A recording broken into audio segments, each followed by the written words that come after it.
Como tocar o hino Plena Paz número 3 da harpa cristã com apenas 3 acordes. Os acordes que vamos estar utilizando vai ser Sol maior, que vai ter a nota Sol, Si e Ré, vai ser assim, com baixo em Sol na mão esquerda. O acorde de Dó maior, que vai ter a nota Sol, Dó e Mi, com baixo em Dó na mão esquerda. E o acorde de Ré maior, que vai ter a nota Fá sustenido, Lá e Ré, com baixo em Ré na mão esquerda. E o ritmo que vamos estar utilizando vai ser o ritmo pop lento, que vai ser as duas mãos juntas, esquerda, direita, esquerda, direita, esquerda, direita, esquerda. As duas mãos juntas, esquerda, direita, esquerda, direita, esquerda, direita, esquerda.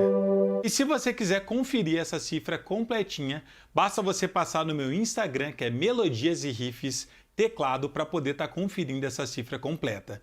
E não esqueça de estar salvando essa aula para você poder conferir quando você precisar tocar esse hino. Oh, glória ao meu Jesus, pois és digno de louvor, é meu rei, meu bom pastor.